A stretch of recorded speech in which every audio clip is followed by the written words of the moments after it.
Hello, इस channel में आप सभी का स्वागत है। आज मैं आप लोगों के लिए लेकर आई हूँ वाच्य।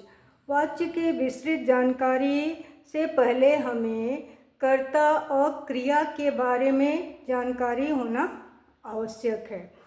क्रिया से संबंधित मैं वीडियो बना चुकी हूँ और उसका लिंक आप लोगों को डिस्क्रिप्शन में मिल जाएगा। चलिए हम लोग वाच्य की ओर चले। क्वेश्चन यहाँ पहला वाक्य है, रंजन किताब बेच रहा था। यहाँ रंजन क्या है? कर्ता है। जो काम करता है उसे क्या कहा जाता है? कर्ता कहा जाता है। रंजन जो है कर्ता है और वह कौन सा काम कर रहा है? वह किताब बेच रहा है। ठीक है, तो जिस वाक्य में कर्ता और वचन के अनुसार क्रिया परिवर्तित हो जाए उसे ही क्या कहा जाता है? वाच्य कहा जाता है। नंबर 2 में है, किताबें बेची जा रही है। तो किताबें यहाँ क्या है? कर्म है। यहाँ कर्ता के विषय में प्रश्न नहीं किया गया है। किसके विषय में? कर्म के विषय में। यहाँ किताबें क्या है? कर्म है। एक वचन है या बहुवचन है? किताबें बहुवचन है। किताबें बेची जा रही थी। जा रही थी क्या है? यह क्रिया है। तो कर्म जो है वह क्रिया से संबंधित है। तो जहाँ पर कर्ता का संबंध क्रिया के साथ हो, क्रिया का संबंध कर्ता के लिंग वचन के अनुसार हो, वहाँ कर्म होता है। कर्ता, वहाँ कर्ता की प्रधानता होती है। जहाँ पर कर्म हो वहाँ कर्म की प्रधानता होती है। नंबर 3 में है, हमसे यहाँ नहीं बैठा जाता। यानी कोई क्या बता रहा है? वो अपना फीलिंग बता रहा है, अपना भाव बता रहा है कि हमसे यहाँ पर नहीं बैठा जा रहा है। तो इस वाक्य में किसकी प्रधानता है? यहाँ प्रधानता है भाव की। तो यहाँ वाच्य किसे कहा जाता है? वाच्य में क्रिया के परिवर्तन को ही वाच्य कहा जाता है। वाच्य का शाब्दिक अर्थ होता है बोलने का तरीका या बोलने का विषय।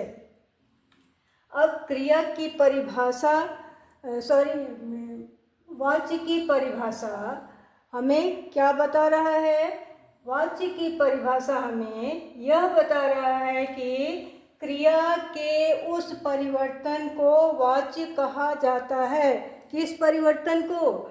जिसके द्वारा यह पता चलता है कि जो वाक्य दिया गया है उस वाक्य में कर्म, कर्ता और भाव तीनों में से किसी एक की प्रधानता होती है। उसे हम लोग वाच्य कहते हैं और क्रिया के परिवर्तित रूप को ही वाच्य कहा जाता है। क्यों? क्योंकि वाच्य भी क्या है? विकारी शब्द है। विकारी शब्द किसे कहते हैं? विकारी शब्द उसे कहा जाता है जो लिंग वचन के अनुसार उसमें परिवर्तन, वाक्य में परिवर्तन होता है। It is clear. नेक्स्ट है, यहाँ वाक्य में परिभाषा क्या कह रहा है कि वाक्य में कर्ता, कर्म या भाव में से किसी एक की प्रधानता हो। अब हम लोग ऊपर देखें कि ऊपर फर्स्ट जो पहला वाक्य है उसमें किसकी प्रधानता दी गई है? रंजन की। रंजन क्या है? कर्ता है। नंबर 2 में किताबें क्या है? कर्म है। इसमें केवल कर्म की ही प्रधानता है। नंबर 3, हमसे बैठा नहीं जाता। यहाँ वो अपना भाव बता रहा है। तो यहाँ क्या है? भाव की प्रधानता होती है। तो यहाँ पर साथ में यह भी ध्यान देना रहेगा कि क्रिया के लिंग और वचन कर्ता के अनुसार होते हैं। जैसे कर्ता हो गया, कर्म हो गया, भाव हो गया, इसके अनुसार ही यहाँ क्रिया भी बनी हुई है या उसके अनुसार परिवर्तित होते रहता है। जैसे लिंग रंजन के साथ, या चूँकि पुल्लिंग है तो बेच रहा था, यहाँ बेच रही थी नहीं होगा क्योंकि बेच रही थी क्या है, स्त्रीलिंग हो जाएगा। उसके अनुसार यहाँ कर्ता, रंजन के अनुसार यहाँ क्रिया हो गई। किताबें बेची जा रही थी कि यहाँ भी क्रिया उसी के अनुसार बन गया। यहाँ भाव भी उसी के अनुसार, यहाँ बैठा नहीं जाता, यहाँ क्रिया उसके अनुसार बन गई। तो जो भी वाक्य रहता है उसमें से किसी एक की प्रधानता होती है, उसे ही क्या कहा जाता है, वाच्य कहा जाता है। वाच्य जो है वह दो प्रकार के होते हैं, एक कर्तृवाच्य और दूसरा अकर्तृवाच्य। पहले हम लोग कर्तृवाच्य देखेंगे। तो कर्तृवाच्य की परिभाषा हमें यह बताता है कि जिस वाक्य में कर्ता की प्रधानता होती है और क्रिया का संबंध जो है वह किससे होता है, वह कर्ता से होता है। क्रिया के लिंग और वचन कर्ता के अनुसार ही परिवर्तित होते रहते हैं। क्लियर? उसे हम लोग कर्तृवाच्य कहते हैं। अब यहाँ जैसे एग्जाम्पल है कि सचिन सो रहा है। सचिन क्या है, कर्ता हो गया, और सो रहा है या क्या हो गया, क्रिया। तो सोने की क्रिया किसके अनुसार चल रहा है, कर्ता के अनुसार। नेक्स्ट है नंबर बी, नीलिमा पुस्तक पढ़ रही है। पढ़ रही है, नीलिमा क्या हो गया, स्त्रीलिंग है, इसके अनुसार क्या हो गया, क्रिया परिवर्तित है, पढ़ रही है। नेक्स्ट है मैंने पुस्तक पढ़ी, यहाँ भी उसी के अनुसार परिवर्तन है। बच्चा रो रहा है, बच्चा क्या है, पुल्लिंग है, और उसके साथ क्रिया क्या हो गया, रो रहा है। मजदूर काम कर रहे हैं, मजदूर क्या हो गया, यहाँ कर्ता काम करने वाले हो गए और उसके अनुसार क्रिया भी परिवर्तित हो गया। यहाँ एक चीज़ और ध्यान देना है कि जो कर्तृवाच्य होता है इसमें दोनों ही क्रियाएं होती है। क्रिया कितने प्रकार की होती है, क्रिया दो प्रकार की होती है, सकर्मक और अकर्मक।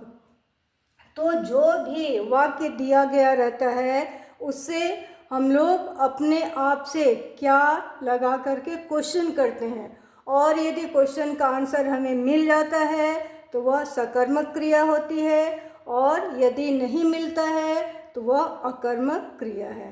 तो इसमें कर्तृवाच्य में दोनों ही क्रियाएं होती है, अकर्मक और सकर्मक। अब यहाँ सचिन सो रहा है, यह कौन सी क्रिया हो गई, यह क्या क्वेश्चन यहाँ बन रहा है, क्या सचिन सो रहा है, लेकिन हमें आंसर नहीं मिल रहा है क्योंकि सचिन कहाँ सो रहा है, कैसे सो रहा है, कब सो रहा है, इसका आंसर हमें नहीं मिला। तो जिसका आंसर नहीं मिलता है वह अकर्मक क्रिया है। तो यह क्या है, ये अकर्मक क्रिया है। नीलिमा पुस्तक पढ़ रही है, क्वेश्चन हम लोग करेंगे क्या नीलिमा पुस्तक पढ़ रही है, तो आंसर क्या मिलेगा कि नीलिमा पुस्तक पढ़ रही है। तो यह क्या हो गया, यह सकर्मक।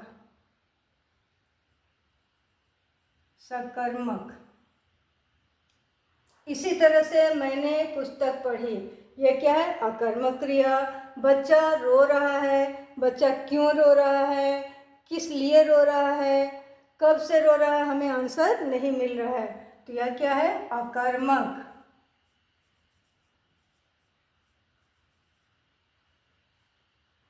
मजदूर काम कर रहे हैं, तो क्या क्वेश्चन यहाँ बन रहा है, क्या मजदूर काम कर रहे हैं, तो मजदूर क्या कर रहे हैं, काम कर रहे हैं, तो यह कौन सा है, क्रिया सकर्मक।